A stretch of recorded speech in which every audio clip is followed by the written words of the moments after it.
Praise the Lord. Hallelujah. Hallelujah. Hallelujah. പ്രിയപ്പെട്ടവരെ, യെശയ്യാ പ്രവാചകന്റെ പുസ്തകം 30:20 നമ്മൾ ഇപ്രകാരം വായിക്കുന്നുണ്ട്. കർത്താവ് നിനക്ക് കഷ്ടതയുടെ അപ്പവും ക്ലേശത്തിന്റെ ജലവും തന്നാലും നിന്റെ ഗുരു നിന്നിൽ നിന്നും മറഞ്ഞിരിക്കുകയില്ല. നിന്റെ നയനങ്ങൾ നിന്റെ ഗുരുവിനെ ദർശിക്കും. Hallelujah, hallelujah. പ്രിയപ്പെട്ടവരെ, ജീവിതത്തിന്റെ കഷ്ടതയുടെ നിമിഷങ്ങളില്, സഹനത്തിന്റെ നിമിഷങ്ങളില് കർത്താവിന്റെ മുഖത്തേക്ക് നോക്കി ഈ സഹനങ്ങളും വേദനകളും എല്ലാം ദൈവകരങ്ങളിൽ നിന്നും സ്വീകരിച്ചതിൻ്റെ ഒരു ജീവിത സാക്ഷ്യമാണ് നമ്മൾ തുടർന്ന് ശ്രവിക്കുന്നത്. ഇന്ന് നമുക്ക് ഇത് പങ്കുവെച്ച് തരുന്നത് ശ്രീ റോക്കി നെല്ലിക്കത്തെരുവിലാണ്. അദ്ദേഹം പോലീസ് ഡിപ്പാർട്ട്മെൻറ്റിൽ ജോലി ചെയ്തിരുന്ന വ്യക്തിയാണ്. ഇപ്പോൾ റിട്ടയേർഡ് SP ആണ്. അദ്ദേഹം സർവീസിലിരിക്കുമ്പോഴും സർവീസിൽ നിന്ന് റിട്ടയർ ചെയ്തതിന് ശേഷവുമെല്ലാം കർത്താവിൻ്റെ ശുശ്രൂഷ ചെയ്തുകൊണ്ട് കർത്താവിന് വേണ്ടി ജീവിക്കുന്ന ഒരു വ്യക്തിയാണ്. തുടർന്നുള്ള നിമിഷങ്ങളിൽ റോക്കി സാറ് തൻ്റെ ജീവിത സാക്ഷ്യം നമ്മുടെ മുൻപിൽ പങ്കുവയ്ക്കും. നമുക്ക് പ്രാർത്ഥനാപൂർവം അദ്ദേഹത്തെ ശ്രവിക്കാം. Hallelujah, hallelujah, hallelujah.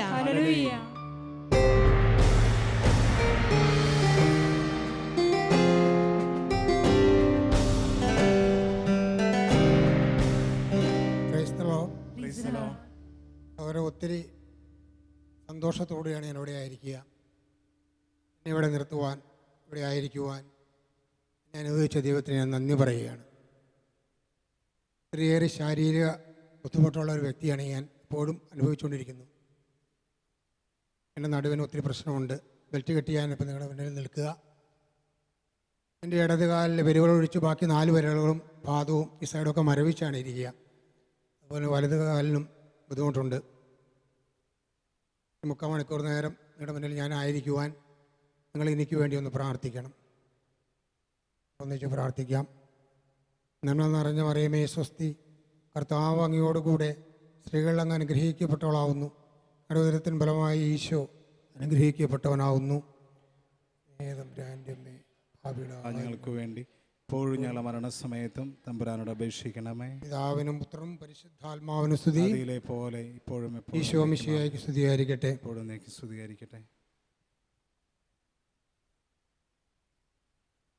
യോഹന്നാന്റെ സുവിശേഷം 16-ാം അധ്യായം 33-ാം വാക്യം നമ്മളിങ്ങനെയാണ് വായിക്കുക. ലോകത്തിൽ നിങ്ങൾക്ക് ഞെരുക്കമുണ്ടാകും, എങ്കിലും ധൈര്യമായിരിക്കുമെൻ, ഞാൻ ലോകത്തെ കീഴടക്കിയിരിക്കുന്നു. യേശു നമ്മളോട് പറയുക, നമുക്ക് ഈ ലോകത്തിൽ കഷ്ടപ്പാടും ബുദ്ധിമുട്ടും ദുരിതങ്ങളൊക്കെ ഉണ്ടായിരിക്കും, എങ്കിലും നിങ്ങൾ ധൈര്യമായിരിക്കുവിൻ, ഞാൻ ലോകത്തെ കീഴടക്കുവാനാണ്.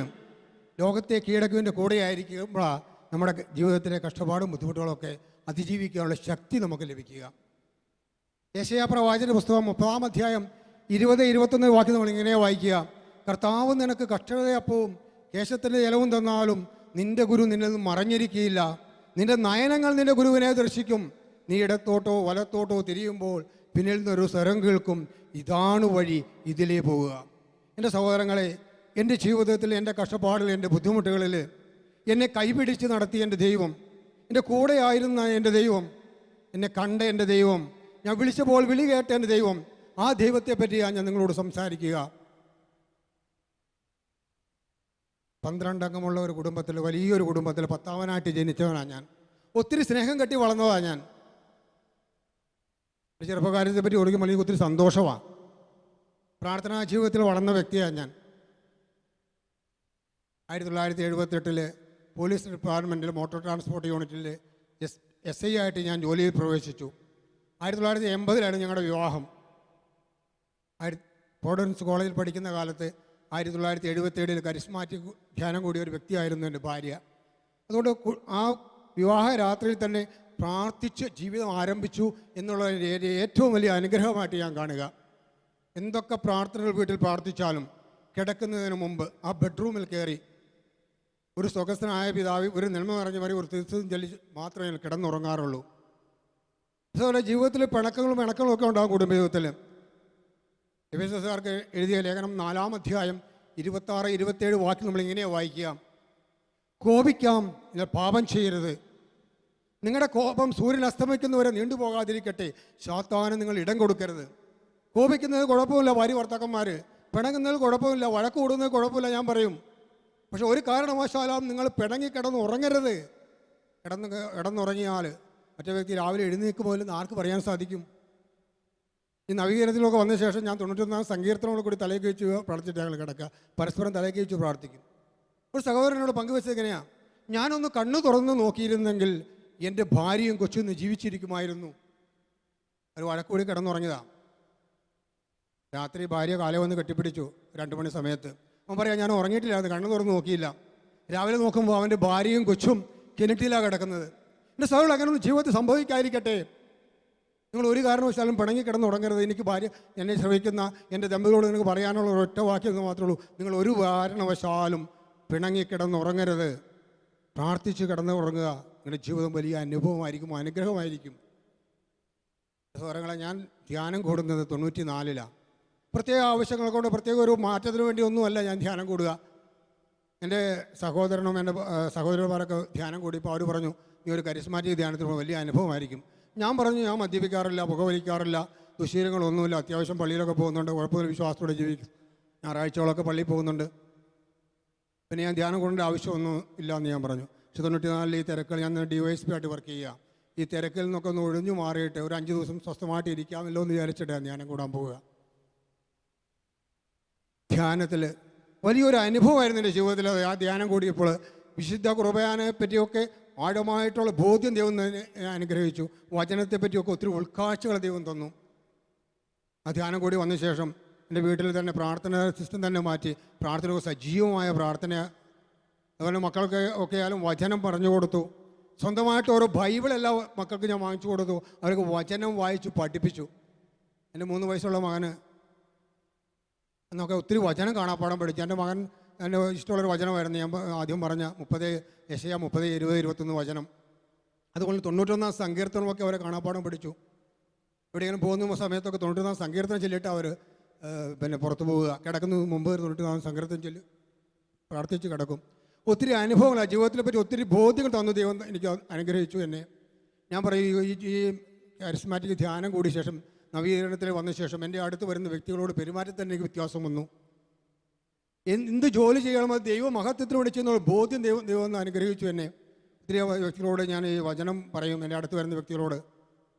അതുപോലെ അങ്ങനെ സജീവമായിട്ട് ജീവിക്കുന്ന കാലം, അങ്ങനെ വചനത്തിൽ ജീവിക്കുന്ന കാലം, പ്രാർത്ഥിച്ച് ജീവിക്കുന്ന കാലത്തിൽ ഞാൻ പറയും 96 എൻ്റെ ജീവിതത്തിൽ ഏറ്റവും വലിയ അത്ഭുതം എന്ന് ഞാൻ പറയും സംഭവിച്ചത്. 96 കാലത്തിൽ ഞാൻ DYSP ആയിട്ട് IG ഓഫീസിൽ വർക്ക് ചെയ്യുകയാണ്, നോർത്ത് സോൺ IG ഓഫീസിൽ. ഒരു 11 മണി സമയത്ത് ഒരു സഹോദരൻ എൻ്റെ പിന്നെ കോമ്പൗണ്ടിലേക്ക് കടന്നു വന്ന് ഭയങ്കര ഒച്ച തെറി പറഞ്ഞുകൊണ്ടിരിക്കുക. എനിക്ക് കാണാൻ പറ്റില്ല, എനിക്ക് ആവലിലായിരിക്കുന്നത്. ഞാൻ പറഞ്ഞു, ആ തെറി പറയുന്ന സഹോദരനെ തൊട്ടടുത്ത് പോലീസ് സ്റ്റേഷൻ അവിടെ ആക്കാൻ പറഞ്ഞു. കുറച്ച് കഴിഞ്ഞപ്പോൾ ഞാൻ ചോദിച്ചു, ആ സഹോദരൻ എന്ത് ചെയ്തു? അവർ പറഞ്ഞു, സാറേ ഞങ്ങൾ ആ സഹോദരനെ പിടിച്ചപ്പോൾ റോഡിൽ പുറത്തുകൊണ്ട് വിട്ടു. ഇവിടെയുള്ള ഒരു പോലീസുകാരൻ്റെ അച്ഛനാണ് അയാളെ എങ്ങനെ പിടിച്ചു പോലീസ് സ്റ്റേഷനിൽ ഏൽപ്പിക്കുക. സ്വന്തം മകനെ കൊല്ലാൻ വേണ്ടി കത്തിയായിട്ട് വന്ന സഹോദരൻ മദ്യപിച്ചിട്ട് തെറി പറയുന്നത്. ഞാൻ കുറച്ച് കഴിഞ്ഞപ്പോൾ ആ പോലീസുകാരൻ എൻ്റെ അടുത്ത് വന്നു. ഞാൻ ചോദിച്ചു, നിൻ്റെ അച്ഛൻ എന്താ ഇവിടെ വന്ന് തെറി പറയുന്നത്? അവനോട് പറഞ്ഞു, സാറേ എൻ്റെ അച്ഛൻ കുടിച്ചാലും കാണാം, പ്രശ്നമാണ്.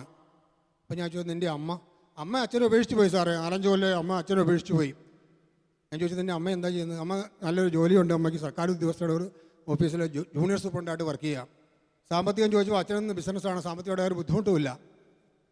ഞാൻ ചോദിച്ചു, നീ അച്ഛനായിട്ട് എങ്ങനെയാണ്? കുഴപ്പമില്ല എന്ന് അവൻ പറഞ്ഞു. ആദ്യം അതിൻ്റെ അവസാനം അവൻ പറയുക, ഈ ലോകത്തിൽ ഏറ്റവും കൂടുതൽ വെറുക്കുന്ന ഞാൻ എൻ്റെ അച്ഛനെയാണ്. ഞാൻ പെട്ടെന്ന് ഷണ്ടായിപ്പോയി. ഇത്രയും വലിയ വെറുക്കല്ലോ ഒരു മനുഷ്യൻ സ്വന്തം അച്ഛനെ. ഞാൻ പറഞ്ഞു, നീ ഈ വലിപ്പത്തിൽ ഭൂമിയിലേക്ക് അവതരിച്ചതൊന്നും അല്ലല്ലോ, നിന്നെ നിലയിലാക്കുവാൻ നിൻ്റെ മാതാപിതാക്കൾ എത്ര കഷ്ടപ്പെട്ടിട്ടുണ്ട് നിനക്കറിയാമോ? അവൻ പറഞ്ഞു, സാറേ SLC ഒക്കെ കഴിഞ്ഞിട്ട് കോളേജിൽ പഠിക്കുന്ന കാലത്ത് എൻ്റെ അച്ഛന് ജോലി, സാമ്പത്തിക ബുദ്ധിമുട്ടില്ല, അമ്മയ്ക്ക് ജോലിയുണ്ട്, പക്ഷേ എൻ്റെ പോക്കറ്റ് മണിയൊക്കെ ഉണ്ടാക്കി ഞാൻ കാറ് കഴുകിയിട്ടാണ്. മാത്രമല്ല ഒരു 6 മാസം മുമ്പ് എൻ്റെ ജ്യേഷ്ഠൻ ആക്സിഡൻ്റായിട്ട് മരിച്ചപ്പോൾ ഇവൻ കുറച്ച് നേരത്തെ മരിക്കേണ്ടതാണെന്ന് പറഞ്ഞിട്ട് എൻ്റെ അച്ഛൻ ഇന്ന് കള്ളു കുടിച്ച് സന്തോഷിച്ചവനാണ്. ഞാൻ പറഞ്ഞു, മദ്യപിക്കുന്നവർ സങ്കടം വരുമ്പോൾ കള്ളു കുടിക്കും, സന്തോഷം വരുമ്പോൾ കള്ളു കുടിക്കും, വെറുതെ ഇരുന്ന് ബോറടിപ്പം കള്ളു കുടിക്കും. അവന് കാരണമൊന്നും വേണ്ട, എന്തെങ്കിലും കാരണം ഉണ്ടാക്കി ഒരു കള്ളു കുടിക്കും. ഞാൻ ചോദിച്ചു, നിൻ്റെ അച്ഛൻ നന്നാകാൻ നിനക്ക് ആഗ്രഹമുണ്ടോ? ഉണ്ടെന്ന് പറഞ്ഞു. നീ ഒരു ഈശ്വര വിശ്വാസിയാണോ എന്ന് ചോദിച്ചു. അതേന്ന് പറഞ്ഞു. ഞാൻ പറഞ്ഞു, ഞാൻ പ്രാർത്ഥന പറഞ്ഞു തരാം. നീ ഒരു 5 മിനിറ്റ് നേരം ഈ പ്രാർത്ഥന രാവിലെയും വൈകുന്നേരം ചെല്ലണം. ഞാനും നിനക്ക് വേണ്ടി പ്രാർത്ഥിക്കാം. നിനക്ക് പറ്റുമെങ്കിൽ ആഴ്ചയിൽ ഒരിക്കലും ഉപവസിച്ചിട്ട് അത് ആർക്കെങ്കിലും സാധുക്കൾ ധ്യാനം ചെയ്യുക. നിൻ്റെ അമ്മയോടും ഇങ്ങനെ പറയുക. ഞാൻ പറഞ്ഞു കൊടുത്ത പ്രാർത്ഥന ഇങ്ങനെയാണ്, അവൻ വെറുക്കുന്നു എന്നാണല്ലോ പറഞ്ഞത്. ദൈവമേ എൻ്റെ അച്ഛനെ ഞാൻ സ്നേഹിക്കുന്നു, ദൈവമേ എൻ്റെ അച്ഛൻ്റെ മേൽ കരുണയുണ്ടാകണേ. 5 മിനിറ്റ് നേരം വെറുതെ ഇരുന്ന് പ്രാർത്ഥിച്ചാൽ മതി. വൈകുന്നേരം ഇതുപോലെ പ്രാർത്ഥിക്കാം. ഞാൻ പറഞ്ഞു, നീ ഒരു 10 ദിവസം പ്രാർത്ഥിക്ക്, ദൈവം അത്ഭുതം പ്രവർത്തിക്കും. ഞാൻ പോയി. ഒരു 5-8 ദിവസം കഴിഞ്ഞപ്പോൾ വന്നു എൻ്റെ അടുത്ത്. ഞാൻ ചോദിച്ചു, നീ പ്രാർത്ഥിച്ചോ? അപ്പോൾ അവൻ പറയാം, 3 ദിവസം പ്രാർത്ഥിച്ചു എന്ന്. ഞാൻ ചോദിച്ചു, എന്ത് പറ്റി നിനക്ക്? എൻ്റെ അച്ഛൻ എന്നെ കോട്ടേഴ്സിൽ വന്ന് തെറി പറഞ്ഞു എന്ന്. നീ കണ്ടോ? ഇല്ല, നിൻ്റെ അച്ഛൻ കോട്ടേഴ്സിൽ വന്ന് തെറി പറഞ്ഞു എന്ന് പറഞ്ഞപ്പോൾ വെറുതെ ഇരുന്ന് നിൻ്റെ അച്ഛനെ നിനക്ക് സ്നേഹിക്കുന്നു എന്ന് പറയാൻ കഴിയുന്നില്ലെങ്കിൽ നിൻ്റെ അച്ഛൻ നിന്നെ സ്നേഹിച്ചാലേ അത്ഭുതമുള്ളൂ എന്ന് ഞാൻ പറഞ്ഞു അവനോട്. അവൻ പൊട്ടിക്കരഞ്ഞു. നമുക്കൊരു മനുഷ്യനെ വെറുതെ ഇരുന്ന് സ്നേഹിക്കുന്നു എന്ന് പറയാൻ കഴിയില്ല. ആ മനുഷ്യൻ നമ്മളെ സ്നേഹിക്കണമെന്ന് പറയാൻ എന്ത് അവകാശമാണ് നമുക്കുള്ളത്? ഒരവകാശവുമില്ല. സഹോദരങ്ങളെ, അവൻ പറഞ്ഞു, സാറേ ഇനി ഞാൻ പ്രാർത്ഥിക്കാം. എൻ്റെ സഹോദരങ്ങളെ, അവൻ പോയി പ്രാർത്ഥിച്ചു. 10 ദിവസം പോലും ആയില്ല, അവൻ സന്തോഷത്തോടെ എൻ്റെ അടുത്ത് വന്ന് പറയുകയാണ്, സാറേ എൻ്റെ പിണങ്ങിപ്പോയ അമ്മ തിരിച്ചു വന്നു. അച്ഛൻ്റെ ബർത്ത്ഡേ അന്ന് 1 പവൻ്റെ മോതിരം അമ്മ അച്ഛന് വാങ്ങിക്കൊടുത്തു. Praise the lord, hallelujah. എൻ്റെ സഹോദരങ്ങൾ, എന്താ അവിടെ സംഭവിച്ചത്? വെറുതെ ഇരുന്ന് സ്നേഹിക്കുന്നു എന്ന് പറഞ്ഞപ്പോൾ സ്നേഹം തന്നെയായ ദൈവം സ്നേഹമായിട്ട് ആ സഹോദര ഹൃദയത്തിൽ വസിച്ചപ്പോൾ ആയിരിക്കുന്ന അവസ്ഥയിൽ ആ ഭർത്താവിനെ അവർക്ക് സ്വീകരിക്കുവാനുള്ള കൃപ ദൈവം കൊടുത്തു. ആകരിക്കുന്ന അവസ്ഥയിൽ സ്വീകരിക്കണമെന്ന് ദൈവം കൊടുക്കണം ആ കൃപ. മദ്യപാനം മാറ്റിയിട്ടല്ല ആ സഹോദരി ഈ ഭർത്താവിൻ്റെ അടുത്തേക്ക് മടങ്ങി വന്നത്. ചുരുക്കം പറഞ്ഞാൽ ആ സഹോദരന് ഡിവൈൻ ധ്യാന കേന്ദ്രത്തിൽ ധ്യാനം കൂടാനുള്ള അവസരം ദൈവം കൊടുത്തു. രണ്ട് ധ്യാനം കണ്ടിന്യൂസ് ആയിട്ട് ആ സഹോദരൻ കൂടി. മദ്യപാനം വളരെ സന്തോഷത്തോടെ ഇന്നും ആ കുടുംബം ജീവിക്കുക. 1.5 കൊല്ലങ്ങൾക്ക് ശേഷം ഈ പോലീസുകാരൻ്റെ അനിയൻ്റെ വിവാഹത്തിനാണ് ഞാൻ ആദ്യമായിട്ട് ചെല്ലുക. ആദ്യമായിട്ട് ഞാൻ ആ സഹോദരനെ കാണുന്നത് അപ്പോഴാണ്. അപ്പോൾ എന്നെ ആ സഹോദരൻ കൂട്ടിക്കൊണ്ട് പോയി റൂമൊക്കെ, അവർക്ക് പൂജാമുറിക്കുള്ള ആൾക്കാരാണ്, ഹൈന്ദവരാണെങ്കിലും പൂജാമുറിക്കുണ്ട്, എല്ലാം പൂജാമുറിക്കുണ്ട് അവർക്ക്. ഒരു റൂമിൽ യേശുവിൻ്റെ ഫോട്ടോ അങ്ങനെ വെച്ചിരിക്കുക. എന്നിട്ട് എന്നെ സഹോദരൻ പറഞ്ഞു, സാറേ എന്നെ രക്ഷിച്ച ദൈവമാണിത്. എൻ്റെ ജീവിതത്തിൽ ഞാൻ പറഞ്ഞില്ലേ, അത് കഴിഞ്ഞ ശേഷം 2001 ഞാൻ സജീവമായിട്ട് ഇങ്ങനെ അതിനെ പ്രഘോഷിച്ച് നടക്കുന്ന സമയമാണ്. കിട്ടുന്ന സമയങ്ങളിലൊക്കെ 2001 ബഥാനിയയിൽ ഒരു കുടുംബ നവീകരണ കാലത്ത് കുടുംബജീവിതത്തെ പറ്റി ക്ലാസ് എടുക്കണമെന്ന് കുര്യനച്ഛനോട് പറഞ്ഞു. ഞാൻ പറഞ്ഞു, അച്ഛാ എനിക്ക് അത്രമാത്രം ഞാൻ ആയിട്ടൊന്നുമില്ല, ഒരു കുടുംബജീവിതത്തെ പറ്റി ക്ലാസ് എടുക്കാൻ മാത്രമേ ഞാൻ വളർന്നിട്ടൊന്നുമില്ല. അപ്പോൾ അച്ഛൻ എനിക്ക് എൻ്റെ പേരൊന്നും വെക്കണ്ട. ഞാനന്ന് പോലീസ് ഡിപ്പാർട്ട്മെൻറ്റിൽ പോലീസ് ഹെഡ് ക്വാർട്ടേഴ്സിൽ SP ആയിട്ട് ജോലി ചെയ്യുക. എൻ്റെ സഹോദരങ്ങളെ, ഫെബ്രുവരി 8 അവിടെ വചനം പ്രവേശിക്കേണ്ട ഞാൻ ഫെബ്രുവരി 4 കിടപ്പിലായിട്ട് പിന്നെ 4 മാസം കഴിഞ്ഞിട്ടാണ് എണീറ്റത്. എന്നെ ദൈവം എന്നെ കുടുംബജീവിതത്തെപ്പറ്റി ദൈവം പഠിപ്പിക്കുകയായിരുന്നു. കാര്യമായിട്ട് ഒരു ആക്സിഡൻറ്റ് പറ്റി നട്ടലിന് കാര്യമായ ക്ഷതം പറ്റി, ട്രിവാൻഡ്രത്ത് പറ്റി എന്നെ കോഴിക്കോട് കൊണ്ടുവന്നു. കട്ടിലേക്ക് കിടത്തിയിരിക്കുക, എനിക്ക് അങ്ങോട്ടും ഇങ്ങോട്ടും തിരിയാൻ പോലും പറ്റില്ല. ഡോക്ടർ വന്ന് നോക്കി, ഡോക്ടറാണ്, മെഡിക്കൽ കോളേജിൽ ഓർത്തോയുടെ പ്രൊഫസറായിരുന്നു അദ്ദേഹം വന്ന് നോക്കിയിട്ട് പറഞ്ഞു, കാര്യമായിട്ട് തരാറുണ്ട്, ഓപ്പറേഷൻ, എല്ലാ ഡോക്ടർമാരും പറഞ്ഞു ഓപ്പറേഷൻ ചെയ്യാൻ നടക്കില്ല, അല്ലെങ്കിൽ കാല് തളർന്നു പോകുമെന്നൊക്കെ പറഞ്ഞു. അദ്ദേഹം പറഞ്ഞു, നീ അവിടെ കിടക്കാൻ, ഞാൻ പറയാം, ഓപ്പറേഷൻ ചെയ്താൽ പല പ്രശ്നങ്ങളുണ്ട്. സോടെ ആ 4 മാസം കിടന്ന കാലത്തിൽ ഞാൻ ഒത്തിരി ഈ കുടുംബജീവിതത്തിൽ പഠിക്കും. എൻ്റെ ഭാര്യ എന്ന് ടീച്ചറായിരുന്നു. അവർ ലീവ് എടുത്തിട്ട് ഞാൻ കിടക്കുന്ന കട്ടിൽ താഴെ പാവിരിച്ച് കിടക്കുക. ഞാനൊന്ന് അനങ്ങിയാൽ മതി, എൻ്റെ ഭാര്യ അറിയും. കുടുംബജീവിതത്തെ പറ്റി ത്യാഗം ചെയ്യുമ്പോൾ ആ സ്നേഹം ഉണ്ടാകുക.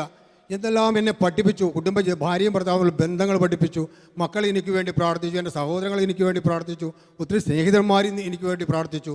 എൻ്റെ സഹോദരങ്ങളെ, വിവാഹ ദിവസം നമ്മളെ ബൈബിളിൽ തൊട്ട് സത്യം ചെയ്യുന്നുണ്ട്. ഒരു സത്യമുണ്ട്. എന്താണത്? ഇന്നു മുതൽ സന്തോഷത്തിലും ദുഃഖത്തിലും സമ്പത്തിലും ദാരിദ്ര്യത്തിലും ആരോഗ്യത്തിലും അനാരോഗ്യത്തിലും ഏക മനസ്സോടുകൂടി ജീവിച്ചു കൊള്ളാമെന്ന് വിശുദ്ധ ഗ്രന്ഥം സാക്ഷിയായിട്ടൊരു സത്യം ചെയ്യുന്നുണ്ട്. അതൊക്കെ അനുഭവമായ നിമിഷങ്ങളായിരുന്നു അത്. എൻ്റെ മക്കളൊക്കെ എനിക്ക് വേണ്ടി ഒത്തിരിയേറെ പ്രാർത്ഥിച്ചു. എൻ്റെ മകൻ 4ാം ക്ലാസ്സിൽ പഠിക്കുക. അവൻ സ്കൂൾ വിട്ട് വന്നു കഴിഞ്ഞാൽ ഈ കട്ടിലിൻ്റെ ചുവട്ടിൽ മുട്ടിൽ നിൽക്കും. അവൻ കൈവിരിച്ച് വിളിച്ചു, അവൻ കൊന്തയെല്ലും. അവൻ പറയും, എൻ്റെ പയ്യൻ പ്രാർത്ഥിച്ചേൽപ്പിച്ചു വിടും, എന്നെ അവൻ പ്രാർത്ഥിച്ചേൽപ്പിച്ചു വിട്ടാന്ന് ഞാൻ പറയും. ജീവിതത്തിൽ ഈ കഷ്ടപ്പാടും ബുദ്ധിമുട്ടുകളും സഹിക്കുമ്പോൾ ദൈവം എന്നെ നിരാശനാകാതെ പ്രത്യാശ നിർത്തിയത് ഏറ്റവും വലിയ സന്തോഷം എനിക്ക്. ഒരിക്കൽ പോലും ഞാൻ നിരാശനായിട്ടില്ല. ഇതിനൊക്കെ കാരണം എന്നോടൊരു ദൈവം ഉണ്ടായിരുന്നു എന്നാണ്. യാക്കോബിൻ്റെ ലേഖനത്തിൽ 4-ാം അധ്യായം 8-ാം വാക്യം നമ്മളിങ്ങനെയാണ്, ദൈവത്തോട് ചേർന്ന് നിൽക്കുവിൻ, അവിടെ നിങ്ങളോടും ചേർന്ന് നിൽക്കും. ചേർന്ന് നിൽക്കുന്ന അനുഭവമായിരുന്നു എനിക്ക്. എൻ്റെ ഭാര്യ അവൾ പറയാ, ഈ കുടുംബജീവിതത്തിലെ ഏറ്റവും വലിയ സുവർണ്ണ കാലഘട്ടമായിരുന്നു ആ കാലഘട്ടം എന്ന്. ഞാൻ കിടന്ന കാലത്തെ ഒരു പ്ലേറ്റ് നിങ്ങൾ ഭക്ഷണം വാരി തരും. അവളെ ഞാൻ മലന്ന് കിടക്കുകയാണ്, എനിക്ക് വാരി ഇങ്ങനെ തരും. ബെഡിൽ കിടന്നുകൊണ്ടാണ് മലപൂത്ത പ്രസവിച്ചങ്ങൾ. ഒരു ബെഡ് ഫാൻ പോലും വെക്കാൻ കഴിയില്ല. അത്രമാത്രം വേദന സഹിച്ചു കഴിയുമ്പോഴും ഈ വേദനയൊക്കെ എങ്ങനെ അനുഗ്രഹമായി മാറ്റാം എന്ന് ദൈവം എന്നെ പഠിപ്പിച്ചു. സഹിച്ച് വെറുതെ കിടക്കുന്ന സമയത്ത് ആ സഹനങ്ങൾക്ക് മറ്റുള്ളവർക്ക് വേണ്ടി കാഴ്ചവെച്ച് പ്രാർത്ഥിക്കാനുള്ള കൃപ ദൈവം എനിക്ക് തന്നു. സഹോദരങ്ങളെ, അത് 4-5 മാസം കിടന്ന് ഞാൻ അതിനുശേഷം 1 കൊല്ലത്തോളം ട്രീറ്റ്മെൻ്റ് ആയിരുന്നു. ദൈവം എനിക്ക് സൗഖ്യം തന്നെ എന്നെ അനുഗ്രഹിച്ചു. സജീവമായിട്ട് പിന്നെയും ഞാൻ ഈ സുവിശേഷ വേലയും അതുപോലെ ജോലിയുമായിട്ട് കടന്നു പോകുന്ന സമയത്താണ് 2005 ഞാൻ പറയും എൻ്റെ എൻ്റെ ജീവിതത്തിലെ ഏറ്റവും ദുഃഖകരമായ അനുഭവം എൻ്റെ മകൻ്റെ മരണം. നവംബർ 4-ാം തീയതി രാവിലെ ഞാനെന്ന പോലീസ് അക്കാഡമിയിൽ അസിസ്റ്റൻറ്റ് ഡയറക്ടറായിട്ട് ജോലി ചെയ്യുക. രാവിലെ അവൻ നീന്താൻ പോയത് 9 മണി സമയത്ത്. 10 മണിക്ക് ഞാൻ ഓഫീസിലേക്ക് പോയി. ഓഫീസിൽ ചെന്ന് ഞാൻ 2 മിനിറ്റ് നേരം പ്രാർത്ഥിച്ചിട്ടാണ്. നവീകരണത്തിൽ വന്ന ശേഷം ഒരു 2 മിനിറ്റ് നേരം പ്രാർത്ഥിക്കും. എൻ്റെ ഓഫീസിലെ സമർപ്പിച്ച് പ്രാർത്ഥിക്കും. എന്നെ കാണാൻ വരുന്ന വ്യക്തികളെ സംബന്ധിച്ച് പ്രാർത്ഥിക്കും. സമർപ്പിച്ച് പ്രാർത്ഥിച്ച ശേഷം ഞാൻ ജോലി പ്രവേശിക്കുക. പോലീസുകാരൻ എൻ്റെ അടുത്ത് വന്നു, സാറിൻ്റെ മോന് പെട്ടെന്നൊരു ബുദ്ധിമുട്ടുണ്ടായിട്ട് ഹോസ്പിറ്റലിൽ കൊണ്ടുപോയിട്ടുണ്ട്. Jubilee mission medical college east മെയിൻപോളിൻ്റെ അടുത്ത് തന്നെയാണ്. ഞാനപ്പോൾ വണ്ടിക്കകത്ത് കയറി. എനിക്ക് വേറെ ടെൻഷനൊന്നും തോന്നിയില്ല, ഉത്കണ്ഠയും തോന്നിയില്ല. ഞാൻ വണ്ടിക്കകത്ത് കയറി സ്തുതിച്ചുകൊണ്ടിരുന്നു. അവിടെ ചെന്ന് ഞാൻ ഹോസ്പിറ്റലിൽ ചെന്ന് വണ്ടിയിൽ നിന്ന് ഇറങ്ങുന്ന സമയത്ത് ദൈവം എന്നോട് വചനത്തിൽ കൂടി സംസാരിച്ചു. ഹെബ്രായർക്ക് എഴുതിയ ലേഖനം 12-ാം അധ്യായത്തിൽ 6-ാമത്തെ വാക്യം, സ്നേഹിക്കുന്നവർക്ക് ദൈവം ശിക്ഷണം നൽകുന്നു, മക്കളായി സ്നേഹിക്കുന്നവരെ പ്രഹരിക്കുന്നു. മകനായി സ്വീകരിച്ച് നന്ദി പറയാൻ പറഞ്ഞു ദൈവം എന്നോട്. ഞാൻ ചോദിച്ചു, എന്തിനാണ് ദൈവം ഞാൻ നന്ദി പറയുന്നത്? കാഷ്വാലിറ്റിയിൽ കയറി ചെന്നപ്പോൾ ഡോക്ടറിനോട് പറഞ്ഞു, നിങ്ങൾ മാക്സിമം നോക്കി. പക്ഷേ ഞാൻ നോക്കുന്നു എന്നാണ് കേട്ടത്. ഞാൻ മുഖം മരിച്ചു എന്ന് പറഞ്ഞപ്പോൾ ഞാൻ അവിടെ നിന്ന് പൊട്ടിക്കരഞ്ഞു. എല്ലാവരും പറഞ്ഞു എനിക്ക് ഇഞ്ചക്ഷൻ അടിക്കണം, അവിടെ മരുന്ന് കൊടുക്കണം എന്നൊക്കെ പറഞ്ഞു. ഞാൻ പറഞ്ഞു എനിക്ക് നിങ്ങൾ മരുന്നൊന്നും തരണ്ട, നിങ്ങൾ എൻ്റെ വിശ്വാസം നഷ്ടപ്പെടാതിരിക്കാൻ വേണ്ടി പ്രാർത്ഥിക്കണം. ഞാൻ അവിടെ സിസ്റ്റേഴ്സ് ഉണ്ടായിരുന്നു, ജൂബിലി മിഷനിലെ ഹോസ്പിറ്റൽ സിസ്റ്റേഴ്സ് ഉണ്ടായിരുന്നു. അതുപോലെ നെടുപുഴ ധ്യാന സെൻറ്ററിലെ ഡയറക്ടർ ആയ ഡാവിന സിസ്റ്റർ ഉണ്ടായിരുന്നു. അവിടെയൊക്കെ ഞാൻ പറഞ്ഞു നിങ്ങൾ എൻ്റെ വിശ്വാസം നഷ്ടപ്പെടാതിരിക്കാൻ പ്രാർത്ഥിക്കണം. അന്ന് ആ കാലഘട്ടത്തിലൊക്കെ വിശ്വാസത്തെ പറ്റി ഒത്തിരി പറഞ്ഞുകൊണ്ടിരുന്ന വ്യക്തിയായിരുന്നു ഞാൻ. അപ്പോൾ എൻ്റെ വിശ്വാസം നഷ്ടപ്പോൾ എല്ലാം നഷ്ടപ്പെട്ടു. എൻ്റെ സഹോദരൻ അവരെ എനിക്ക് വേണ്ടി പ്രാർത്ഥിച്ചു. എൻ്റെ ഭാര്യ, ഞാൻ ഭാര്യയെ ഫോണിൽ വിളിച്ചു പറഞ്ഞു മകൻ മരിച്ച കാര്യം. അപ്പോൾ ഭാര്യ എന്നോട് ആദ്യം പറഞ്ഞത് ഇങ്ങനെയാണ്, ധൈര്യമായിരിക്കെ ഞാൻ പ്രാർത്ഥിക്കാം. എൻ്റെ സഹോദരങ്ങൾ, നമ്മുടെ ജീവിതത്തിലെ പ്രതിസന്ധി ഘട്ടങ്ങളിൽ നമ്മളെ ധൈര്യപ്പെടുത്തുവാൻ നമ്മുടെ ജീവിത പങ്കാളി അല്ലാതെ വേറെ ആർക്കും സാധിക്കുകയില്ല. എന്നെയൊക്കെ താങ്ങി നിർത്തിയത് എൻ്റെ ഭാര്യ. ഞാൻ പറയും വേറെ ഒന്നും അവൾ ചോദിച്ചില്ല, മരിച്ചത് എങ്ങനെയാണെന്നും കൂടി അവൾ ചോദിച്ചില്ല. ഞാൻ പ്രാർത്ഥിക്കാമെന്ന് അവൾ എന്നോട് ആദ്യം പറഞ്ഞത്. വരുന്ന സമയത്ത് 2-ാം തീയതി എൻ്റെ കൂട്ടത്തിൽ പോകുന്ന സമയത്ത് ജീപ്പിൻ്റെ അകത്ത് നിന്ന് ഇറങ്ങി തിരിച്ചു പോയിട്ട് അവൾക്ക് ഉമ്മ കൊടുത്തു പോകുന്ന മോനാണ്. ആ മകനെയാണ് ഞാൻ ബോഡിയായിട്ട് കൊണ്ടുചെല്ലേണ്ടത്. സഹോദരങ്ങളെ, ദൈവം എന്നെ താങ്ങി നിർത്തിയായിരുന്നു. ഞാൻ പറയും അന്ന് ഞാൻ അത്രയേറെ വിശ്വാസത്തിലല്ലായിരുന്നെങ്കിൽ ഞാൻ ഈ വിശ്വാസം ഉപേക്ഷിക്കാൻ പോകുമായിരുന്നു. കുറച്ച് പ്രാർത്ഥിച്ച് നടക്കുന്ന സമയത്ത്, ഒത്തിരി പേര് വിശ്വാസത്തെ പറ്റി പറയുന്ന സമയത്ത്, ഈ സഹനങ്ങളൊക്കെ ദൈവസ്നേഹത്തിൻ്റെ അടയാളമാണെന്ന് പറയുന്ന സമയത്ത് ദൈവം ഇത്രമാത്രം ഒരു വേദന തരുമ്പോൾ ഞാൻ വിശ്വാസത്തിലല്ലായിരുന്നു, എൻ്റെ ഭാര്യ എന്നെ ശക്തിപ്പെടുത്തിയില്ലായിരുന്നെങ്കിൽ ഞാൻ പറഞ്ഞില്ലേ ഞാൻ ഈ വിശ്വാസത്തിനെ ഉപേക്ഷിച്ച് പോകുമായിരുന്നു. പല വ്യക്തികളും എൻ്റെ കൊളീഗ്സൊക്കെ പറഞ്ഞു റോക്കിയുടെ മകൻ മരിച്ചെങ്കിൽ ദൈവം എന്നൊരാളില്ല. ഞാൻ പ്രാർത്ഥിക്കുന്നതൊക്കെ അവർ കാണുന്നതാണ്, ഓഫീസിലും പ്രാർത്ഥിക്കുന്ന കിടക്കുന്ന സമയത്ത് പ്രാർത്ഥിക്കുന്നതൊക്കെ കാണുന്നതാണ്. അപ്പോൾ ഞാൻ അവരോട് പറഞ്ഞു നമുക്ക് ദൈവം ഉണ്ടെന്ന് വിശ്വസിക്കാം, ഇല്ലെന്ന് വിശ്വസിക്കാം. ദൈവമുണ്ടെന്ന് വിശ്വസിക്കുന്നത് അത് ദൈവത്തിൻ്റെ പദ്ധതിയാണെന്ന് വിശ്വസിക്കാം. ജെറമിയ പ്രവാചന പുസ്തകത്തിൽ 29-ാമത്തെ അധ്യായത്തിൽ 11-ാമത്തെ വാക്യം ഇങ്ങനെ കാണുക, നിങ്ങളെക്കുറിച്ച് എനിക്കൊരു പദ്ധതിയുണ്ട്, അത് നിങ്ങളുടെ നാശത്തിനല്ല ക്ഷേമത്തിനുള്ള പദ്ധതിയാണ്. എന്നെക്കുറിച്ച് ദൈവത്തിനൊരു പദ്ധതി ഉണ്ടെന്നുള്ള ബോധ്യം ദൈവം തന്നെ അനുഗ്രഹിച്ചു എന്ന് ഞാൻ പറഞ്ഞു മരിച്ചവരെ ഓർത്ത് നിരാശരായിട്ട് പ്രത്യാശയില്ലാതെ ഉള്ളവരല്ല ഞങ്ങൾ. മരിച്ചവർ നിത്യജീവനിലേക്ക് പ്രവേശിച്ചു എന്ന് വിശ്വസിക്കുന്നവരാണ് ഞങ്ങൾ. എൻ്റെ മകൻ മരിച്ചിട്ടില്ല, എൻ്റെ മകൻ ഇന്നും ജീവിക്കുകയാണവൻ. അവൻ 14 വയസ്സിലവൻ ജീവിക്കുന്നു. നിങ്ങളായിട്ട് അവനെ കൊല്ലണ്ട. സഹോദരൻ, എൻ്റെ ഭാര്യ, മകന് തൃശ്ശൂരിൽ നിന്നാണ് മരിച്ചത്. നീന്തുന്ന സമയത്ത് തലച്ചോറിൽ പ്രഷർ കൂടിയിട്ട് വെയിൻ പൊട്ടി മരിക്കുക ചെയ്തത്. രാത്രി 9 മണിക്ക് ഞാൻ കോഴിക്കോട് താമസിക്കുന്നത്. ഭാര്യ എൻ്റെ മോൻ്റെ ബോഡി കൊണ്ടുവരുന്നത് രാത്രി 9 മണിക്കാണ്. എൻ്റെ ഭാര്യ അതുവരെ കൊന്ത ചൊല്ലി പ്രാർത്ഥിക്കാനുള്ള കൃപ ദൈവം കൊടുത്തു എന്നാണ് അവൾ പറഞ്ഞത്. കുരിശിൻ്റെ ചുവട്ടിൽ മാതാവിൻ്റെ മടിയിൽ യേശുവിനെ കണ്ടു എന്നാണ് അവൾ പറഞ്ഞത്. അതിനു മുമ്പ് അവൾ എന്നോട് പറഞ്ഞു, ആദ്യം അവിടെ നിന്ന് മരിച്ചപ്പോൾ എന്നോട് പറഞ്ഞു എനിക്ക് സന്ദേശം തന്നിട്ടുണ്ട്, പിന്നെ ലാസറിനെ ഉയർപ്പിച്ച സന്ദേശമാണ് എനിക്ക് കിട്ടിയത്, അതുകൊണ്ട് നിങ്ങൾ പ്രാർത്ഥിക്കണം എന്ന് എന്നോട് പറഞ്ഞു. അവനെ ദൈവം ഉയർപ്പിക്കുമെന്ന് പറഞ്ഞു. സിസ്റ്റേഴ്സിനോടൊക്കെ പറഞ്ഞ് പ്രാർത്ഥിക്കാൻ പറഞ്ഞു. എൻ്റെ സഹോദരങ്ങളെ, ഞാൻ അങ്ങനെ പ്രാർത്ഥിച്ചില്ല. നന്ദി പറയാൻ പറഞ്ഞിട്ട് എൻ്റെ മകനെ തിരിച്ചു ഓടിക്കുന്നത് എങ്ങനെയാണ് എന്നാണ് എനിക്ക് ആദ്യം തോന്നുന്നത്. പിന്നെ എൻ്റെ വിശ്വാസക്കുറവാണോ എന്നും എനിക്ക് പറയാൻ കഴിയില്ല. എങ്കിലും ഞാൻ അവളോട് ആ കാര്യം ഞാൻ പ്രാർത്ഥിച്ചില്ല എന്നുള്ള പറഞ്ഞ കാര്യം ഞാൻ 1 കൊല്ലം ശേഷം അവളോട് പറഞ്ഞത്. എൻ്റെ ഭാര്യയ്ക്ക് ഇവിടെ ധ്യാനം ഇവിടെ ഉണ്ട്, പോലീസ് നമ്മുടെ കൂടെ ഇവിടെ ഇരിപ്പുണ്ട്. അവൾ പറഞ്ഞു മാതാവ് മടിയിൽ യേശുവിനെ കിടക്കുന്നത് കണ്ടിട്ടാണ് അവൾക്ക് ഒന്തയിലാണ് ധൈര്യം ദൈവം കൊടുത്തതെന്ന്. നമ്മളൊന്ന് നോക്കി, മാതാവല്ലാതെ വേറെ ആരാ നമ്മളെ ആശ്വസിപ്പിക്കുക? യേശുവിൻ്റെ ജനനം മുതൽ ആ മരണം വരെ കൂടെ ഉണ്ടായിരുന്ന അമ്മയെപ്പറ്റി ധ്യാനിക്കുമ്പോൾ മക്കൾ നഷ്ടപ്പെട്ടവരെ ആശ്വസിപ്പിക്കാൻ കഴിയുള്ളൂ. ആ കുരിശിൻ ആ ഗാഗുൽത്തായിൽ അമ്മയുടെ മിന്നൽ വെച്ചിട്ട് ആ മകൻ്റെ കയ്യിൽ ആണിയടിച്ച് കയറ്റുക. ആ കുരിശിൽ കിടന്നുകൊണ്ട് ഒരിറ്റ് വെള്ളത്തിന് വേണ്ടി ദാഹിച്ചപ്പോൾ നിസ്സഹായിട്ട് നോക്കിയിരുന്ന ആ അമ്മയെ പോലെ ആരാ ഇത്ര വേദനായി ലോകത്തിൽ അനുഭവിച്ചിട്ടുള്ളത്? വേറെ ആരുമില്ല. ഞാൻ പറയും, നമ്മളെ ശക്തിപ്പെടുത്തുവാൻ പ്രതിസന്ധി ഘട്ടങ്ങളിൽ, നമ്മുടെ ദുഃഖത്തിൻ്റെ ഏകാന്ത നിമിഷങ്ങളിൽ നമ്മളെ ശക്തിപ്പെടുത്തുവാൻ വേറെ ആരുമില്ല, നമ്മുടെ അമ്മയല്ലാതെ. നിങ്ങൾ കൊന്തചൊല്ലി പ്രാർത്ഥിച്ചു നോക്ക്, വലിയ അനുഭവം നിങ്ങളുടെ ജീവിതത്തിലുണ്ടാകും. ശക്തിപ്പെടുത്തി ഞങ്ങളൊക്കെ നിർത്തിയത് ഞാൻ പറയും ഈ ജപമാലയാണെന്ന് ഞാൻ പറയും. എൻ്റെ ഭാര്യയെ ശക്തിപ്പെടുത്തി, ഞങ്ങളുടെ കുടുംബത്തെ ശക്തിപ്പെടുത്തി നിർത്തിയത്. എൻ്റെ മകൻ്റെ വേർപാടിൽ എനിക്ക് 3 മക്കളായി, മൂത്ത 2 പെൺമക്കളാണ്. ഈ മകൻ ഒത്തിരിയേറെ ഓമനിച്ച് വളർത്തിയത് അവനെ, ഒത്തിരി സ്നേഹം കൊടുത്ത് വളർത്തുക, ഒത്തിരിയേറെ ഭക്തിയുള്ളവനായിരുന്നു അവൻ. അവൻ പറയുന്ന അവൻ 5 കൊന്തയില്ലെന്ന് നോക്കി, അതൊന്നും ഞാൻ വിശ്വസിക്കുന്നില്ല. എങ്കിലും അവൻ ഈ അന്തോണിസ് പുണ്യാളൻ്റെ ഭക്തനായിരുന്നു. നൊവേനയുടെ പുസ്തകം എപ്പോഴും അവൻ പോക്കറ്റിലിട്ടിരിക്കും. അവൻ മരിക്കുന്ന സമയത്ത് അവൻ്റെ പോക്കറ്റിൽ ഈ നൊവേനയുണ്ട്, അന്തോണിസ് പുണ്യാളൻ്റെ. രാവിലെ വൈകുന്നേരവും അവൻ അന്തോണിസ് പുണ്യാളൻ്റെ നൊവേന ചൊല്ലിയിട്ടാണ് കിടന്നുറങ്ങുക. മഴയൊക്കെ വരുമ്പോൾ ഞാൻ പറയും നീ കളിക്കാൻ പോകാൻ നിനക്ക് പറ്റില്ല എന്ന് പറയുമ്പോൾ കൈവിരിച്ച് പിടിച്ച് പ്രാർത്ഥിക്കും. ഈ മഴ മാറ്റിയിട്ട് ഞാൻ കളിക്കാൻ പോകുന്നു എന്നോട് പറയും. ഞാൻ കണ്ടിട്ടുണ്ടാവും. ഈ മകൻ്റെ വിശ്വാസത്തോട് എനിക്ക് ഒത്തിരിയേറെ വിശ്വാസം എനിക്ക് ദൈവം തന്നു, എത്രയോ അനുഗ്രഹം തന്നിട്ടുണ്ട് ദൈവം. ആ മകൻ്റെ വേർപാടിൽ ദുഃഖിക്കാതെ നിരാശയായി കഴിയ പ്രത്യാശയായിട്ട് ദൈവം ഞങ്ങളെ നിർത്തിയത് ഇതുപോലെ മക്കളെ വേർപെട്ടു പോയവരെ ആശ്വസിപ്പിക്കാനാണെന്ന് ഞാൻ പറയും. ദൈവത്തിന് ഒത്തിരി പദ്ധതി ഉണ്ടായിരുന്നു. എൻ്റെ മകൻ്റെ ഈ മരണത്തിന് ശേഷം എൻ്റെ ഭാര്യ 4-ാം തീയതി മരിച്ചിട്ട് എൻ്റെ ഭാര്യ 15-ാം തീയതി പോയി സ്കൂളിൽ ജോയിൻ ചെയ്തു. ആ സ്കൂളിലെ ടീച്ചർമാർക്കൊരു അത്ഭുതമായിരുന്നു. വെറും 11 ദിവസം കഴിഞ്ഞപ്പോൾ ജോലി പ്രവേശിക്കുന്ന അമ്മ. അവരൊക്കെ 16 അടിയന്തരം കഴിഞ്ഞിട്ടാണ് അവരൊക്കെ 5 വരെയുള്ളൊക്കെ സ്കൂളാണ്. ഞാനും എൻ്റെ ഭാര്യ സ്കൂളിൽ പോയിട്ട് ഒരു 4-5 ദിവസം കഴിഞ്ഞപ്പോൾ ഞാനും പോയി ജോലിയിൽ പ്രവേശിച്ചു. എൻ്റെ സഹോദരങ്ങളെ, ആ സമയത്ത് എൻ്റെ ഓഫീസിലൊരു പുതിയ പോലീസുകാരൻ വന്ന് ജോയിൻ ചെയ്തു. എൻ്റെ ഓഫീസിൽ തന്നെ വന്നപ്പോൾ അവൻ മദ്യപിച്ചിട്ടാണ് വന്നത്. ഞാൻ പറഞ്ഞു നീ മദ്യപിച്ച് എൻ്റെ ഓഫീസിൽ വരരുത്, ഇത് വന്നാൽ ഞാൻ ആക്ഷൻ എടുക്കും. ഞാൻ പറയും സാറേ ഞാൻ മദ്യപിച്ചിട്ടില്ല, ഇന്ന് മദ്യപിച്ചിട്ടില്ല. ഞാൻ അവനെ പറഞ്ഞു വെച്ചു. വേറൊരു പോലീസുകാരൻ എന്നോട് വന്ന് പറഞ്ഞു സാറേ സാറിന് ആ പോലീസുകാരൻ്റെ കാര്യം അറിയാത്തതുകൊണ്ടാണ്. ഞാൻ ചോദിച്ചു എന്ത് പറ്റി? അവൻ്റെ ആ സഹോദരൻ്റെ മകൻ മരിച്ചതാണ്, ഇത്രയേറെ വേദനിച്ച് കഴിയുന്ന മകനാണ് അദ്ദേഹം. ഞാൻ ചോദിച്ചു എത്ര കാലമായി? 14 കൊല്ലമായി പോലും. ഞാൻ ഈ പോലീസുകാരനെ വിളിച്ചു.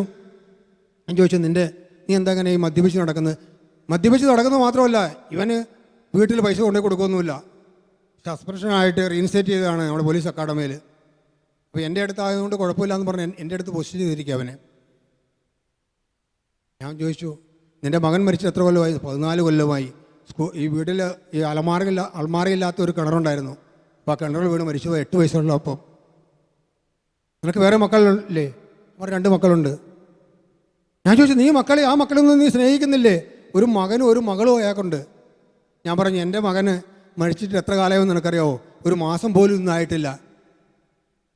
നീ ഇത്ര കാലം കരഞ്ഞ് നിലവിളിച്ച് നടന്നിട്ട് മരിച്ചുപോയ നിൻ്റെ ആ മകൻ തിരിച്ചു വന്നോ? ഇല്ല. മറ്റു മകനെ നീ സ്നേഹിക്കുന്നില്ലേ? ഞാൻ പറഞ്ഞു നീ ആ കുടുംബത്തിന് വേണ്ടി ജീവിക്കേ. ആ സഹോദരൻ പറഞ്ഞു സാറേ ഞാൻ ഇനി മദ്യപിക്കുന്നില്ല. എൻ്റെ സഹോദരൻ എനിക്ക് വലിയ സന്തോഷമുള്ള കാര്യം എന്താണെന്നറിയോ? ഞാൻ 2006 റിട്ടയർ ചെയ്യുക. 2007 ഞാൻ വീട്ടിലിരിക്കുന്ന സമയത്ത് ഒരു ഡിസംബർ മാസത്തിൽ ഈ സഹോദരൻ എന്നെ വിളിക്കുക. അവന് ഹൈന്ദവനാണ്. ശബരിമല ഡ്യൂട്ടിക്ക് ചെന്നപ്പോൾ എന്നെ വിളിച്ചു. സാറേ ഞാൻ ഇന്ന വ്യക്തിയാണ്, ഞാൻ ഇതുവരെ മദ്യപിച്ചിട്ടില്ല. Praise the lord, hallelujah. എൻ്റെ സഹോദരങ്ങളെ, ഒത്തിരിയേറെ മക്കൾ നഷ്ടപ്പെട്ട് നിരാശരായി കഴിയുന്ന വ്യക്തികൾക്ക് പ്രത്യാശ കൊടുത്ത് ജീവിതത്തിലേക്ക് കൊണ്ടുവരുവാൻ എനിക്കും എൻ്റെ ഭാര്യയ്ക്കും എന്നെ ദൈവം അനുവദിച്ചു എന്നുള്ളത് വലിയ അനുഗ്രഹമായിട്ടാണ് ഞാൻ കാണുക. 2006 ഞാൻ റിട്ടയർ ചെയ്യുക. ജൂണിൽ ഞാൻ റിട്ടയർ ചെയ്ത ശേഷം എന്നെ പല ജോലിക്കും പലവരും വിളിച്ചു. ഞാൻ പറഞ്ഞു ഇത്രയും കാലം ഞാൻ എനിക്ക് വേണ്ടിയിട്ടും സർക്കാരിന് വേണ്ടിയിട്ടും മറ്റുള്ളവർക്ക് വേണ്ടി ഒക്കെ ജോലി ചെയ്തു. ഇനിയുള്ള ശിഷ്ടകാലം ഞാൻ ദൈവത്തിന് വേണ്ടി വേല ചെയ്യും. സജീവമായിട്ട് വചന ശുശ്രൂഷയിലും എനിക്ക് പറ്റുന്ന പോലെയുള്ള ഡ്യൂട്ടി ചെയ്തുകൊണ്ട് ഞാൻ ജീവിക്കുന്ന കാലമാണ്. അങ്ങനെ ഇരിക്കുന്ന സമയത്ത് 2005 വീണ്ടും എനിക്ക് എൻ്റെ നട്ടലിന് കാര്യമായ പ്രയാസമുണ്ടായിട്ട് ഞാൻ കിടപ്പിലായിപ്പോയി. അന്നൊക്കെ ഞാൻ സഹനത്തെപ്പറ്റി ക്ലാസ്സിൻ്റെ സമയമാണ്. ഞാൻ പറയും സഹനം എന്ന് പറയുന്നത് ദൈവസ്നേഹത്തിൻ്റെ അടയാളമാണ്. നമ്മളൊക്കെ ഈ കുരിശ് കാണുമ്പോൾ എല്ലാവരുടെയും വിചാരമുണ്ട് ഇത് ഭയങ്കര സഹനത്തിൻ്റെ വലിയ അടയാളമാണ് കുരിശ്. ഞാൻ പറയാം ഒരിക്കലും സഹനത്തിൻ്റെ അടയാളമല്ല, അത് സ്നേഹത്തിൻ്റെ അടയാളമാണ്. മനുഷ്യനെ സ്നേഹിച്ച ദൈവത്തിൻ്റെ സ്നേഹത്തിൻ്റെ അടയാളമാണ് കുരിശ്, അതൊരിക്കലും സഹനത്തിൻ്റെ അടയാളമല്ല. നമ്മളെ സ്നേഹിക്കുന്ന ദൈവത്തിൻ്റെ അടയാളമാണ്. ഈ കുരിശ് കാണുമ്പോൾ വലിയ ദൈവത്തിൻ്റെ സ്നേഹമാണ് നമ്മുടെ മനസ്സിലേക്ക് വരേണ്ടത്. എല്ലാവരും പറയാം അതൊരിക്കലും കുരിശാണെന്ന്. അങ്ങനെയൊക്കെ സഹനത്തെപ്പറ്റി ഒത്തിരി ക്ലാസ്സിലൊക്കെ സമയമാണ് ഞാൻ പറഞ്ഞു. റോമാക്കാർക്ക് എഴുതിയ ലേഖനം 5-ാം അധ്യായത്തിൽ 3 തുടങ്ങിയ വാക്യം ഇങ്ങനെയാണ് പറയുക: കഷ്ടത സഹനശീലവും, സഹനശീലം ആത്മധൈര്യവും, ആത്മധൈര്യവും പ്രത്യാശയും ഉളവാക്കുന്നു. പ്രത്യാശ നമ്മളെ നിരാശരാക്കുന്നില്ല, പ്രത്യാശ നമ്മളെ നിരാശരാക്കുന്നില്ല എന്നൊക്കെ പറഞ്ഞ് അത് നമുക്ക് നൽകിയിരിക്കുന്ന പരിശുദ്ധാത്മാവിലൂടെ ദൈവത്തിൻ്റെ സ്നേഹം നമ്മളിലേക്ക് ചൊരിയുന്ന അനുഭവമാണ് ഈ സഹനങ്ങളൊക്കെ എന്ന് പറഞ്ഞിട്ട് ഞാൻ നടക്കുന്ന സമയത്താണ് ഞാൻ കടന്നു പോകുന്നത്. അത് ജൂൺ 15-ാം തീയതി. ജൂൺ 15 എന്ന് പറയുന്നത് വെഡ്ഡിങ് ആനിവേഴ്സറി ദിവസമാണ്. രാവിലെ പള്ളിയിലൊക്കെ പോയിട്ട് വന്നതാണ്. ഭാര്യ സ്കൂളിൽ പോയി. വൈകുന്നേരം ഭാര്യ വരുമ്പോൾ ഞാൻ കട്ടിലിൽ കിടക്കുക. എനിക്ക് അനങ്ങാൻ പോലും കഴിയുന്നില്ല. അസഹ്യമായ വേദന എടുത്തിട്ട് എനിക്ക് അങ്ങോട്ടും ഇങ്ങോട്ട് തിരിയാൻ പോലും, കാല് പോലും അനക്കാൻ കഴിയും, 2 കാലും അനക്കാൻ കഴിയുന്നില്ല. ഡോക്ടറെ വിളിച്ചാൽ ഡോക്ടർ വീട്ടിൽ വന്ന് നോക്കി. ഡോക്ടർ കാര്യം മനസ്സിലായി, എൻ്റെ നട്ടലിന് കാര്യമായ ശ്രദ്ധ സംഭവിച്ചിട്ടുണ്ട്. ഡോക്ടർ പറഞ്ഞു അവിടെ കിടന്നു അനങ്ങരുത്, അങ്ങോട്ട് ചിരിച്ചെടുത്ത് 2 ആൾ ചിരിച്ചു കിടത്തണം, ബെഡ് പാൻ പോലും വെക്കാൻ കഴിയില്ല, ഷീറ്റിട്ട് മാത്രമേ മൂത്ര വിസർജനം നടത്താൻ പറ്റുള്ളൂ. തിരിച്ച് കിടത്തണമെങ്കിൽ 2 ആൾ കൂടി പിടിക്കണം. നട്ടലിന് എന്തെങ്കിലും കാര്യമായിട്ട് ഇളക്കം സംഭവിച്ചാൽ കംപ്ലീറ്റ് തളർന്നു പോകും. അല്ലെങ്കിൽ എൻ്റെ കാലൊന്നും അനക്കാൻ കഴിയുന്നില്ല, അത്രമാത്രം വേദന എടുക്കുന്നുണ്ട്. എൻ്റെ സഹോദരങ്ങളെ, ആ സമയത്തൊക്കെ ദൈവം എന്നെ താങ്ങി നിർത്തിയെന്ന് ഞാൻ പറയും. ദൈവസ്നേഹത്തിൻ്റെ അടയാളമാണ് ഈ സഹനങ്ങൾ എന്നൊക്കെ പറയുമ്പോൾ, സഹനം തരുമ്പോൾ ദൈവം എന്നെ ശിക്ഷിക്കുകയാണെന്ന് എനിക്ക് വിശ്വസിക്കാൻ കഴിയും? ഒരിക്കലുമല്ല. ഞാനത് ദൈവസ്നേഹത്തിൻ്റെ അടയാളമായിട്ട് കണ്ടു എന്ന് ഞാൻ പറയും. എന്നെ സ്നേഹിച്ച എൻ്റെ ദൈവത്തിൻ്റെ അടയാളം. ആ സഹനങ്ങളൊക്കെ വരുമ്പോൾ മറ്റുള്ളവർക്ക് വേണ്ടി പ്രാർത്ഥിക്കാനുള്ള കൃപ ദൈവം എനിക്ക് തന്നു. ഈ സഹനം ഞാൻ സഹിക്കുകയല്ല ചെയ്യുക, അത് ദൈവത്തിന് വേണ്ടി മറ്റുള്ളവർക്ക് വേണ്ടി കാഴ്ചവെച്ച് പ്രാർത്ഥിക്കുക. എൻ്റെ ദൈവം എന്നോട് ചോദിച്ചതാ, നീ വേദന സഹിച്ചപ്പോൾ നിനക്ക് എന്തെങ്കിലും കുറവുണ്ടായിരുന്നോ? നിന്നെ ശുശ്രൂഷിക്കാൻ ആളുണ്ട്, ഭാര്യയുണ്ട്, നിനക്ക് പ്രാർത്ഥിക്കുവാൻ ഇഷ്ടം പോലെ സഹോദരങ്ങളുണ്ട്, സ്നേഹിതരുണ്ട്, അതുപോലെ തന്നെ സിസ്റ്റേഴ്സ് വരുന്നുണ്ട്, പുരോഹിതർ വരുന്നുണ്ട്. ഈ വേദന അല്ലാതെ നീ വേറെ എന്തെങ്കിലും സഹിച്ചു? സാമ്പത്തികമായി നിനക്ക് ബുദ്ധിമുട്ടൊന്നും ഉണ്ടായിട്ടൊന്നുമില്ല. വേദന അല്ലാതെ നീ വേറെ എന്തെങ്കിലും സഹിക്കുന്നുണ്ടോ? ഞാനും ഇതുപോലെ കുരിശിൽ കിടന്ന് സഹിച്ചവനാണ് നിങ്ങൾക്ക് വേണ്ടി. എൻ്റെ സഹോദരങ്ങൾ, അതൊക്കെ ഓർക്കുമ്പോൾ ഞാൻ പറഞ്ഞില്ലേ, ഈ വേദനകൾ മറ്റുള്ളവർക്ക് വേണ്ടി കാഴ്ച എനിക്കൊരു അനുഭവമായിരുന്നു. അൽഫോൻസാമയൊക്കെ എങ്ങനെ ഇത് സഹിച്ചു എന്ന് എനിക്ക് ബോധ്യപ്പെടുത്തി തരികയായിരുന്നു ദൈവം. എൻ്റെ മകളുടെ വിവാഹം ഉറപ്പിച്ച സമയമാണ്, 2ാമത്തെ മകളുടെ. നവംബർ 28-ാം തീയതി ബെട്രോത്തൽ, ജനുവരി 4-ാം തീയതിയാണ് ഇവിടെ കല്യാണം. മാത്രമല്ല മൂത്ത മകള് പ്രസവത്തിന് വേണ്ടി വന്നിരിക്കുകയാണ്. അവൾ സിസേറിനാണെന്ന് ഡോക്ടർ നേരത്തെ പറഞ്ഞ കാര്യമാണ്. സാമ്പത്തികമായ കുറേ കാര്യം ക്രമീകരിക്കാനുണ്ട്. ഞാനിത് എങ്ങനെ ക്രമീകരിക്കും? എനിക്ക് എണീറ്റ് കിടക്കാൻ പോയിട്ട് അവിടെ കിടക്കുകയല്ലാതെ വേറൊന്നും ചെയ്യാൻ പറ്റില്ല. വേദന സഹിച്ച് ഇങ്ങനെ കിടക്കുക. ഞാൻ എൻ്റെ പ്രാർത്ഥിക്കുന്ന ഒരു സഹോദരനോട് പറഞ്ഞു, എനിക്ക് സാമ്പത്തികമായിട്ട് ഒത്തിരി കാര്യം ക്രമീകരിക്കാനുണ്ട്, സ്ഥലം വിറ്റാൽ മാത്രമേ എൻ്റെ മകളെ എനിക്ക് കല്യാണം കഴിച്ചു കൊടുക്കാൻ പറ്റുള്ളൂ, ഒത്തിരി പ്രശ്നങ്ങൾ എനിക്കുണ്ട്.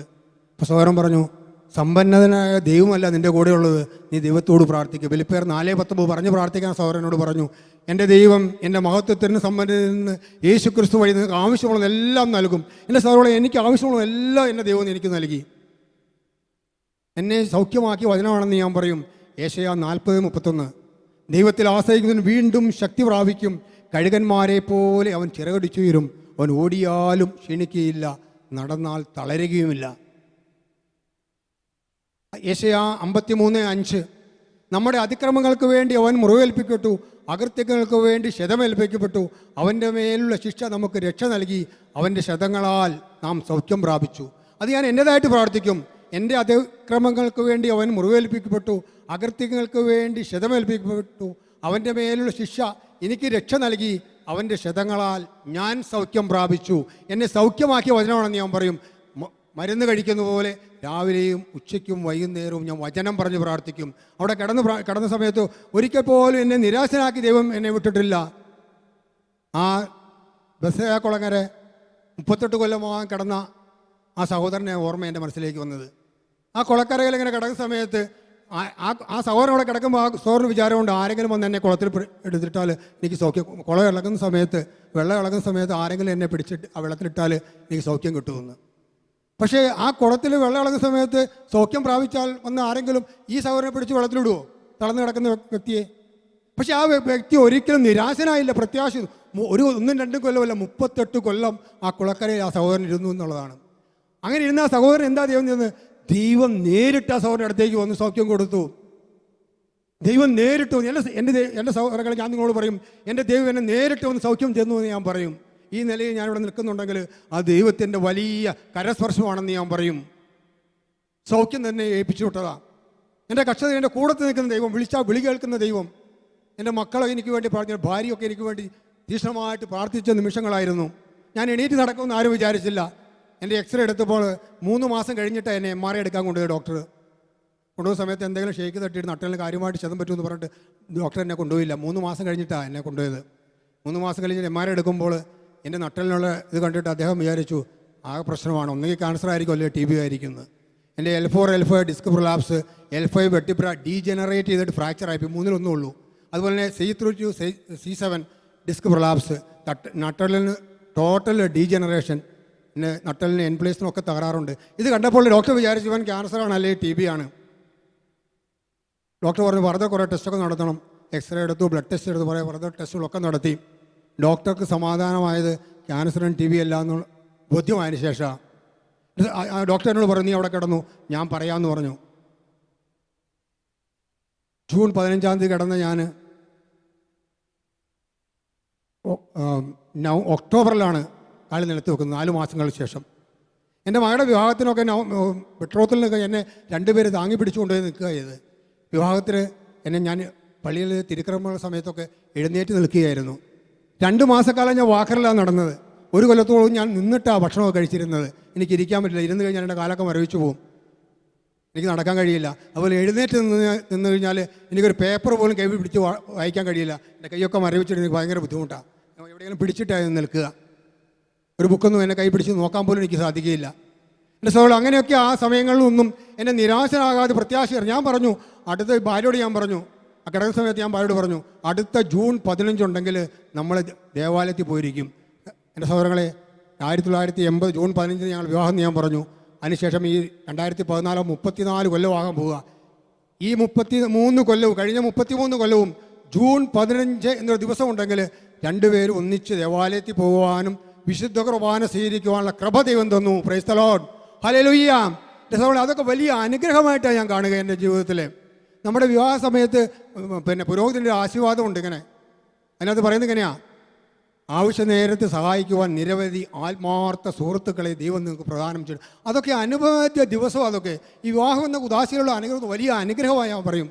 ഇപ്പോഴത്തെ ഈ മക്കൾക്കൊക്കെ ഒരു വിചാരമുണ്ട്, വിവാഹത്തിന് കുദാശൊന്നും വലിയ കാര്യമൊന്നുമില്ല, എവിടെയെങ്കിലും പോയിട്ട് മാലയിട്ടാൽ മതി, അല്ലെങ്കിൽ രജിസ്റ്റർ ഓഫീസിൽ പോയി രജിസ്റ്റർ ചെയ്താൽ മതി, അല്ലെങ്കിൽ കല്യാണം കഴിച്ചാലും ഇല്ലെങ്കിലും കുഴപ്പമില്ല, പോയിട്ട് ഒന്നിച്ച് ജീവിച്ചാൽ മതി, ലിവിങ് ടുഗദർ, ഇതൊക്കെയുള്ള കാലഘട്ടമായിരുന്നു. പക്ഷേ വിവാഹം എന്ന കുദാശ വഴി ദൈവം തരുന്ന അനുഗ്രഹം വലിയ വിലപ്പെട്ടുള്ളതാണ്, വലിയ അനുഗ്രഹമാണെന്നുള്ള ബോധ്യം നിങ്ങൾക്കുണ്ടായിരിക്കണം. അതൊക്കെ എൻ്റെ ജീവിതത്തിൽ എൻ്റെ വലിയ അനുഭവമാണെന്ന് ഞാൻ പറയും. ഒന്നിച്ച് കഷ്ടപ്പാടുന്ന പ്രയാസങ്ങൾ ബുദ്ധിമുട്ടുന്ന സമയങ്ങളിൽ ഒന്നിച്ചിരുന്ന് പ്രാർത്ഥിക്കാനും ദൈവം തന്ന ജീവിത പങ്കാളിയാണ്. എളുപ്പത്തിലെ പുസ്തകം 2:18 പറയുന്നുണ്ട്, മനുഷ്യൻ ഏകനായിരിക്കുന്ന ഒന്നല്ല, അവന് ചേർന്ന ഒരു ഇണയെ നൽകുന്നു. ദൈവം നമുക്ക് ചേർന്ന ഒരു ഇണയെ നൽകുന്നു. നിങ്ങൾ പ്രാർത്ഥിച്ച് നോക്കുന്നത് ചേർന്ന ഇണയെ ദൈവം നിങ്ങൾക്ക് അനുഗ്രഹിക്കും. എൻ്റെ ഭാര്യ പറഞ്ഞു, ഞാൻ മദ്യപിക്കാറില്ല എന്ന് ഞാൻ പറഞ്ഞു. എൻ്റെ ജീവിതത്തിൽ ഇതുവരെ മദ്യപിക്കുകയോ പുറവുവലിക്കുകയോ ചെയ്യാൻ എൻ്റെ ദൈവം എന്നെ അനുവദിച്ചില്ല എന്നാണ് ഞാൻ പറയുക. എൻ്റെ സഹോദരങ്ങളെ, എൻ്റെ ഭാര്യ ആകെ പ്രാർത്ഥിച്ചൊരു കാര്യം ഉണ്ടായിരുന്നുള്ളതെന്ന് പറഞ്ഞത്, എൻ്റെ ഭർത്താവ് മദ്യപിക്കരുതെന്ന്. എൻ്റെ ദൈവം എന്നെ മദ്യപിക്കാതെ മാറ്റി നിർത്തി. ഈ പോലീസ് ഡിപ്പാർട്ട്മെൻറ്റ് വന്നിട്ടും ഒത്തിരിയേറെ സാഹചര്യങ്ങളുണ്ടായും ദൈവം എന്നെ മാറ്റി നിർത്തി. അത് എൻ്റെ കഴിവൊന്നുമല്ല, അത് ദൈവത്തിൻ്റെ വലിയ കൃപയാണെന്ന് ഞാൻ പറയും, അനുഗ്രഹമാണെന്ന് ഞാൻ പറയും. സഹോദരങ്ങളെ, എന്നെ ഏറ്റവും കൂടുതൽ ആകർഷിച്ച, എന്നെ ഏറ്റവും കൂടുതൽ സ്വാധീനിച്ചൊരു പുസ്തകമാണ് ജോബിൻ്റെ പുസ്തകം. ജോബിനെ ദൈവത്തെ നമുക്ക് കാണാം. യോഹന്നാന് ശേഷം 16-ാം അധ്യായം 33-ാമത്തെ വാക്യം ഇങ്ങനെ പറയാം, ലോകത്തിൽ നിങ്ങൾക്ക് ഞെരുക്കമുണ്ടാകും, എങ്കിലും ധൈര്യമായിരിക്കും, ഞാൻ ലോകത്തെ കീഴടക്കിയിരിക്കുന്നു. ലോകത്തെ കീഴടക്കും എൻ്റെ കൂടെയാണെങ്കിൽ ഈ ലോകത്തിൽ വരുന്ന എല്ലാ കഷ്ടപ്പാടും ബുദ്ധിമുട്ടുകളൊക്കെ അതിജീവിക്കാനുള്ള ശക്തി ദൈവം തരുമെന്ന് ജോബിലൂടെ ദൈവം നമ്മളെ കാണിച്ചു തരികയായിരുന്നു. സാത്താന് വേണ്ടി പരീക്ഷിക്കാൻ വിട്ടുകൊടുത്തു എന്ന് ഞാൻ വിശ്വസിക്കുന്നില്ല ജോബിനെ. നമുക്ക് കാണാം, ജോബിൻ്റെ സമ്പത്ത് നഷ്ടപ്പെട്ടപ്പോൾ ജോബ് പറഞ്ഞെന്താ? ദൈവം തന്നു, ദൈവം എടുത്തു. ജോബ് ഒരിക്കലും സമ്പത്തിലേക്ക് നോക്കിയില്ല. ഇന്നത്തെ കാലഘട്ടത്തിലൊക്കെ സമ്പത്ത് നഷ്ടപ്പെടുന്നവർ നിരാശരായിട്ട് പോയാൽ വെറുതെ പോയിട്ട് ആത്മഹത്യ, കുടുംബം അടക്കം. ജോബ് ഒരിക്കലും സമ്പത്തിലേക്ക് നോക്കി, ദൈവത്തിലേക്ക് നോക്കി. ജോബ് ദൈവം തന്നു, ദൈവം എടുത്തു, ദൈവനാമം മഹത്വപ്പെടുത്തട്ടെ. മക്കൾ നഷ്ടപ്പെട്ടപ്പോൾ ജോബ് പറഞ്ഞതാ, ദൈവം തന്നു, ദൈവം എടുത്തു, ദൈവനാമം മഹത്വപ്പെടട്ടെ. ഒരിക്കലും ജോബ് ദൈവത്തെ കുറ്റപ്പെടുത്തി ജോബ് പാപം ചെയ്തില്ല എന്നാ പറയുക. തീർച്ചയായിട്ടും കാണാം, ജോബിൻ്റെ അടി മുതൽ മുടി വരെ നിറഞ്ഞ് ചിഞ്ഞു നാറിയിരിക്കുന്ന ജോബിനെ നോക്കിയിട്ട് ഭാര്യ പറയുക, നിങ്ങൾ ഇനിയും ദൈവഭക്തിയിൽ ഉറച്ചു നിൽക്കുന്നു, ദൈവത്തെ ശപിച്ചിട്ട് പോയി മരിക്കും മനുഷ്യ. ജോബ് പറഞ്ഞു, ഭോഷത്വം പറയുന്നു. ദൈവകരങ്ങളിൽ നിന്ന് അനുഗ്രഹം സ്വീകരിച്ച് നമ്മൾ തിന്മ സ്വീകരിക്കാൻ മടിക്കുന്ന എന്തിനാ? ഈ കാരണത്താളൊന്നും ജോബ് നാവ് കൊണ്ട് പാപം ചെയ്തില്ലെന്ന് തിരുവചനം പറയുക. എൻ്റെ സഹോദരങ്ങളെ, ജോബ് പറയുന്നുണ്ട് 19-ാം അധ്യായത്തിൽ 26-27 വാക്യങ്ങളിൽ, എൻ്റെ ചർമ്മം അഴുകിയില്ലാതായാലും എൻ്റെ മാംസത്തിൽ ഞാൻ എൻ്റെ ദൈവത്തെ കാണും. അവിടുത്തെ ഞാൻ എൻ്റെ പക്ഷത്ത് കാണും, മറ്റാരെയുമല്ല, അവിടുത്തെ തന്നെ എൻ്റെ നയനങ്ങൾ ദർശിക്കും. എൻ്റെ സഹോദരങ്ങളെ, കഷ്ടപ്പാടും ജീവിതത്തിലെ ബുദ്ധിമുട്ടും പ്രയാസങ്ങളൊക്കെ വരുമ്പോൾ നമ്മുടെ നയനങ്ങൾ ദൈവത്തെ ദർശിക്കണം, ദൈവത്തിലേക്ക് നോക്കണം. നമ്മൾ നിരാശരായിരിക്കുവാൻ അതിന് ദൈവത്തിൻ്റെ കൃപയുണ്ടായിരിക്കണം. നമുക്ക് ദൈവം കൂടെയായിരിക്കണം. ശക്തനായവൻ കൂടെയുണ്ടെന്നുള്ള ബോധ്യമുണ്ടായിരിക്കണം. അതിന് ദൈവത്തോട് ചേർന്ന് നിൽക്കണം. യാക്കോബിൻ്റെ പുസ്തകത്തിൽ പറയുന്ന പോലെ 4-ാം അധ്യായം 8-ാം വാക്യത്തിൽ പറയുന്ന പോലെ ദൈവത്തോട് ചേർന്ന് നിൽക്കുവിൻ, അവിടുന്ന് നിങ്ങളോടും ചേർന്ന് നിൽക്കും. സാറേ, ഒത്തിരി ആൾക്കാർ നിരാശരായിട്ട് വെറുതെ ഇങ്ങനെ നിരാശരായിട്ട് പ്രത്യാശയില്ലാതെ പോയിട്ട് ആത്മഹത്യയൊക്കെ ചെയ്യുന്നവരുണ്ട്. ഞാൻ പറയും, യൂദാസ് നഷ്ടപ്പെട്ടു പോയത് നമുക്ക് കാണാം, പത്രോസ് രക്ഷപ്പെട്ടു എന്നാണ് പറയുക. എൻ്റെ മകനുള്ള ഒരു ബോധ്യം ദൈവം എനിക്ക് തന്നത്. അതിനകത്ത് എന്തുകൊണ്ട് യൂദാസ് നഷ്ടപ്പെട്ടു, എന്തുകൊണ്ട് പത്രോസ് രക്ഷപ്പെട്ടു. നമുക്ക് കാണാം, കുരിശിൻ്റെ ഓട്ടിൽ യേശുവിനെ തള്ളിപ്പറഞ്ഞ പത്രോസിനെ യേശു തിരിഞ്ഞു നോക്കുന്നൊരു ഭാഗമുണ്ട്. ലൂക്കായുടെ ശേഷം 22-ാം അധ്യായത്തിൽ 61-ാമത്തെ വാക്യം. കോഴി കൂകിയപ്പോൾ യേശു തിരിഞ്ഞ് പത്രോസിനെ നോക്കിയെന്നാണ് പറയുക.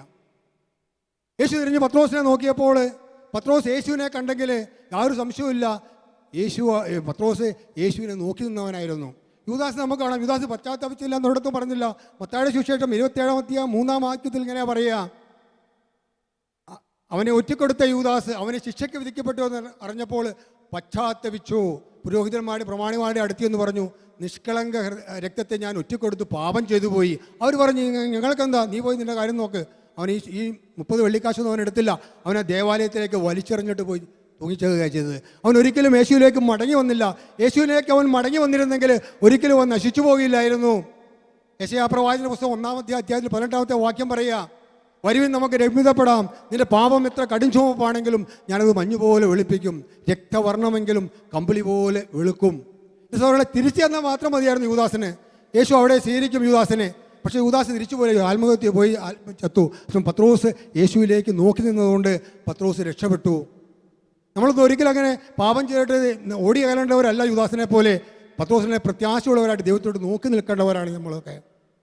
സഹോദരങ്ങളെ, എൻ്റെ മകൻ മരിച്ചിട്ട് 4-ാം തീയതി അവൻ മരിച്ചിട്ട് ആദ്യ വെള്ളിയാഴ്ച അവൻ മരിക്കുക. ശനിയാഴ്ച പിന്നെ അവൻ്റെ സംസ്കാര ശുശ്രൂഷയൊക്കെ കഴിഞ്ഞിട്ട് ഞായറാഴ്ചകൾ അവന് തിരിച്ചു വന്നപ്പോൾ എൻ്റെ സഹോദരങ്ങൾ അവിടെ സഹോദരങ്ങളുമായിട്ട് ഒരു 10-30 പേര് ഭവനത്തിൽ പ്രാർത്ഥിക്കാനുണ്ട് ഞായറാഴ്ച വൈകുന്നേരം.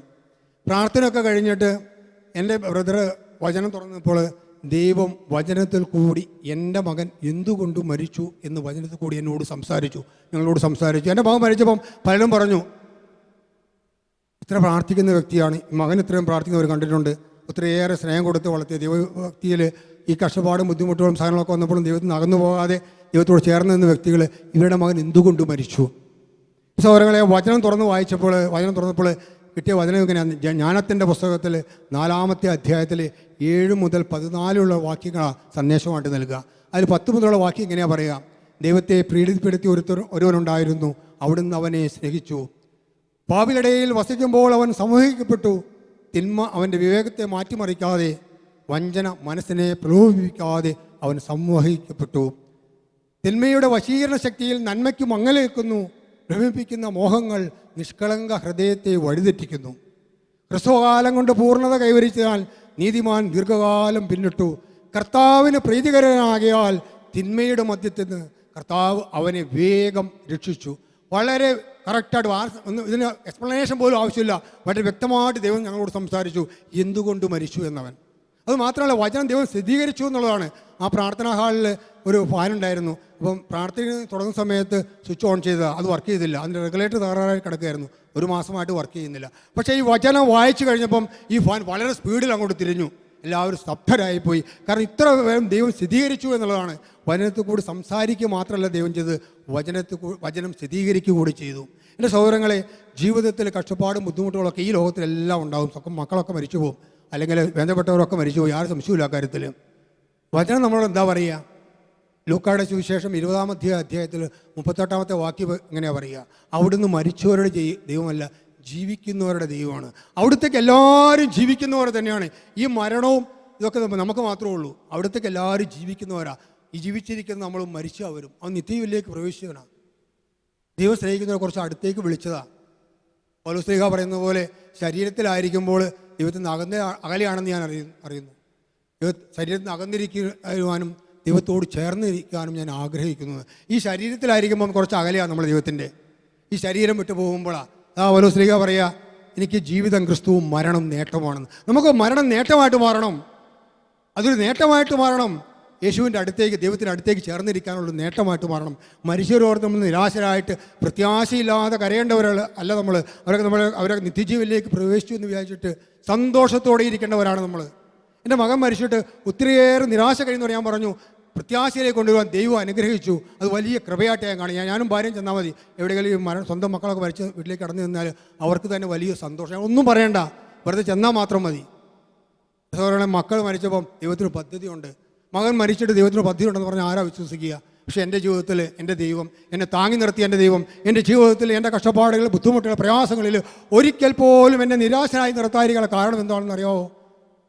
ഈ ലോകത്ത് ദൈവം പറഞ്ഞതാ, നിങ്ങൾക്ക് പ്രയാസവും ബുദ്ധിമുട്ടും ഒക്കെ ഉണ്ടാകും, എന്തിനും നിങ്ങൾ ധൈര്യമായിട്ടിരിക്കുവിൻ. ഞാൻ ലോകത്തെ കീഴടക്കിയിരിക്കുന്നു. ലോകത്തെ കീഴടക്കിയതിൻ്റെ കൂടെ ആയിരിക്കുമ്പോഴാണ് നമ്മൾ നിരാശരാകാതെ പ്രത്യാശയിൽ നിൽക്കുവാൻ ദൈവം നമ്മളെ അനുഗ്രഹിക്കുക. Praise the lord. സഹോദരങ്ങളെ, നമുക്കൊന്ന് പ്രാർത്ഥിക്കാം. ദൈവമേ,